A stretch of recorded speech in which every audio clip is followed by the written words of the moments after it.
Today you and I will dive into a story of adventures, brave children, and giants without further ado.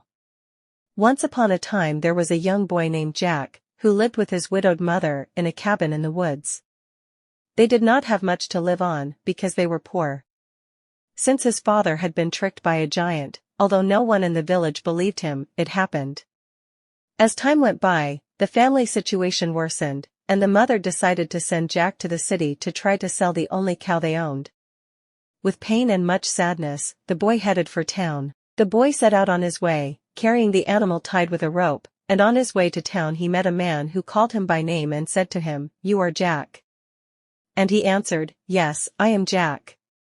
I've been looking for you for a long time until I finally found you," said the man, who was carrying a bag of beans. "These beans are magic, and I offer them to you in exchange for the cow. Besides, if you want to know what happened to your father, you have to accept the deal." Jack accepted the exchange and returned home very happy because he would finally know what had happened to his father. When he arrived home with the bag of beans, his mother, upset to see the boy's foolishness, even though Jack explained what she had been told, did not believe Jack's story and began to cry. Then, displeased, she picked up the beans and threw them on the ground, and said to Jack, "Jack, go to sleep." The next day, when Jack got up, how great was his surprise to see that the beans had grown so much during the night that a branch was out of sight. He started to climb up the plant, and up he climbed. He came to an unfamiliar village. This village was not like his own, for it was above some clouds. He entered a castle and saw an evil giant who had a hen that laid golden eggs whenever he told her to.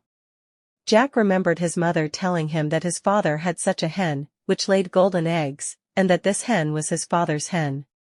So the solution was to take the hen and go down to his mother so that all his problems would be solved. So he waited for the giant to fall asleep and, taking the hen, escaped with her. He got to the beanstalk, swung down, touched the ground, and went into the hut. The mother was very happy, for she recognized the hen and knew that the hen laid golden eggs. For a long time they lived quietly on the sale of the golden eggs, until the hen died. Jack climbed back up the floor and returned to the castle. Hiding behind a curtain, he watched as the giant counted the gold coins he took out of a bag. Upon getting a good look at the bag, Jack saw that his name was written on it, but he remembered that his father's name was the same as his, Jack. As the evil giant slept, Jack took the bag and went down to his mother, who recognized the bag, but having a lot of debts, the bag of coins didn't last long and ran out quickly. Jack went back upstairs to see if he could retrieve some more from his father. Entering the castle, Jack was astonished to see the harp that had made his father rich and famous, for that was the harp that sounded by itself, and that had been given to him by a fairy as a thank you for his father's help. As soon as he saw him thus, Jack seized the harp and ran away, not knowing that it was enchanted, and, being seized by Jack, began to cry out, "Hey, master, wake up, I am being robbed." The giant woke up, startled to hear the accusing cries, "Mr. Master, I'm being robbed." Realizing what was happening, the giant took off in pursuit of Jack. Behind the boy's back, the giant's footsteps resounded as he managed to reach the branches with the harp.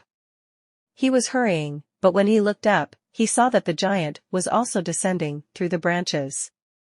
But Jack was faster than the giant, so he reached the ground first.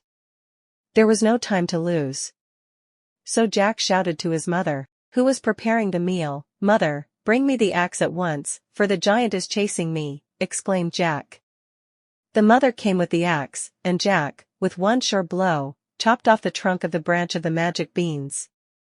As it fell, the giant fell into the great river and was swept away by the current and carried far away, not knowing where Jack's house was. And his mother, seeing the harp, was glad, and the harp was glad too, for she recognized Jack's mother. From there they began to travel through many kingdoms, showing how beautifully the harp played, and so they were never in need again and were happy.